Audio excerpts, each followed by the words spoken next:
नमस्कार, Zee news 24 तासमध्ये स्वागत आहे. पाहूया आजची ब्रेकिंग न्यूज.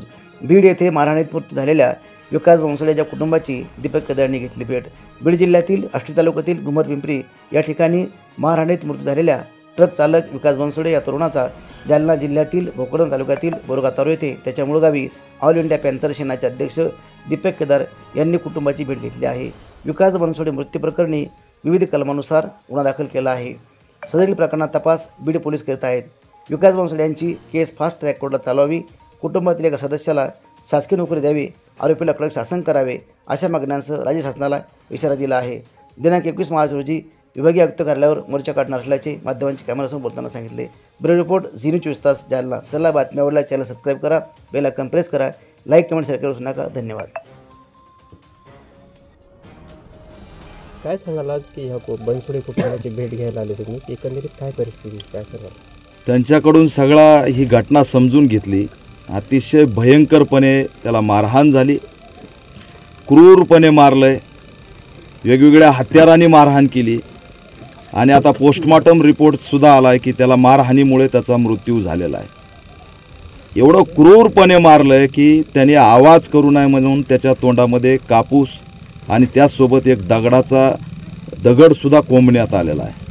अतिशय भयंकरपणे त्याला मारलं आहे. कुटुंबाची मागणी आहे की त्यांना फाशी झाली पाहिजे, आमचीही मागणी फाशी झाली पाहिजे, पण एवढी क्रूरता आली कुठून? त्याच्यामुळे ऑल इंडिया पॅन्थर सेनेची मागणी आहे की हे प्रकरण फास्ट ट्रॅक कोर्टाच्या माध्यमातून तात्काळ सर्वची सर्व आरोपीला फाशी झाली पाहिजे. विकास बनसोडेचा लहाना भाऊ, परिस्थिती त्यांची खूप हालाकीची आहे. आईवडिलांनी ऊस तोडून ऊस मजुरी करून या लेकरांना वाढवलं, शिकवलं. विकास बनसोडे ट्रकवर ड्रायव्हर होता, एक चांगला त्या ठिकाणी ट्रक चालवणारा चालक होता आणि आकाश बनसोडे सुद्धा BSc फायनल झालेला तरुण आहे. आज या कुटुंबाची परिस्थिती एकदम हालाकीची आहे.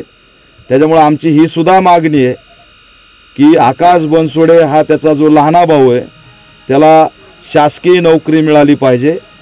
25 ते 50 लाखाची मदत या कुटुंबाला झाली पाहिजे आणि फास्ट ट्रॅक कोर्टाच्या माध्यमातून आरोपीला फाशी झाली पाहिजे, ही सुद्धा आमची मागणी आहे. राज्यात कायदा व सुव्यवस्था राहिलेला नाही. किती हत्याकांड या महाराष्ट्राने बघायचे. सोमनाथ सूर्यवंशी असेल, संतोष देशमुख असेल, माऊली सोट असेल, आता पुन्हा विकास बनसोडे असतील, असे किती हत्याकांड हा महाराष्ट्र बघणार आहे, हे सुद्धा मी गृहमंत्र्यांना या माध्यमातून विचारतोय. अद्याप या कुटुंबाला कोणत्याही लोकप्रतिनिधींनी भेट दिली नाही. ना सुरेश दासांनी भेट दिली, ना या मतदारसंघाचे आमदार संतोष दानवेंनी भेट दिली, ना माजी मंत्री रावसाहेब दानवे यांनी सुद्धा भेट दिली. SC मतदारसंघातून निवडून आलेला बाजूला चिटकून आमदार असलेले नारायण कुचे यांनी सुद्धा भेट दिली नाही. म्हणजे या मतदारसंघाचे खासदार कल्याण काळे यांनी सुद्धा विचारपूस केली नाही. म्हणजे किती दुर्दैव आहे की आजही आम्हाला नाकारलेल्या अवस्थेमध्ये या ठिकाणी खितपत ठेवलेलं आहे. या घटनेमध्ये जी घटना समोर आली ती अतिशय भयंकर आहे की जेव्हा त्याला मारहाण सुरू होती त्याच वेळी त्याच्या कुटुंबाला जो कॉल केला ती कॉल रेकॉर्डिंग व्हायरल झाली. त्यातून हे सिद्ध होतंय की त्या आरोपीला या 4 जणांना बोलून त्यांचा सुद्धा खात्मा करायचा होता. पूर्ण कुटुंबच त्यांना उद्ध्वस्त करायचं होतं. आम्ही सगळ्याला चालतो, आमचा घाम चालतो, कष्ट चालतं, आमचं सगळं चालतं, पण आम्ही कधी प्रेम केलं तर ते मात्र चालत नाही. नितीन आगेला सुद्धा फक्त पुस्तक दिलं म्हणून मारलं आणि या घटनेचं आम्हाला कळतच नाही की नेमका प्रकार काय झाला होता, तरीसुद्धा त्याला मारलं. त्याच्यामुळे आजही या राज्यातून ऑनर किलिंग असेल, जातीयता असेल, त्या ठिकाणची संपत्तीची आणि जातीची मस्ती गेलेली नाही. म्हणून या आरोपीची सुद्धा त्या ठिकाणी संपत्ती जप्त केली पाहिजे. तुम्ही त्या सतीश भोसलेचं घर पाडलं पारधी समाजाच्या, त्याचं कुटुंब उघड्यावर पडलं, याबद्दल तुम्ही काय भूमिका घेणार आहेत असं सुद्धा आव्हान मी राज्य सरकारला या माध्यमातून करतो. आणि दुर्दैवाने जर अन्याय अत्याचार थांबले नाहीत तर पुन्हा पॅन्थरसारखी भूमिका घेतल्याशिवाय आम्हाला पर्याय राहणार नाही, हा इशारा सुद्धा देतो. तुम्ही कबरीवर चर्चा करताय, अबू आझमीवर चर्चा करताय, लाडक्या बहिणीवर चर्चा करताय, पण विकास बनसोडेवर चर्चा करत नाही.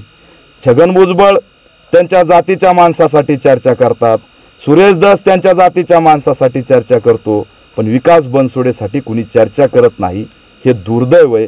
अधिवेशनात विकास बनसोडेबद्दल मुख्यमंत्र्यांनी स्टेटमेंट करावं, याचा तात्काळ आरोपीला शिक्षा करण्यासाठी भूमिका घ्यावी असं आव्हान सुद्धा या माध्यमातून करतो. आणि जर का लवकर न्याय नाही मिळाला तर आम्ही राज्यव्यापी आंदोलन सुद्धा छेडणार आहेत असा इशारा सुद्धा देतो.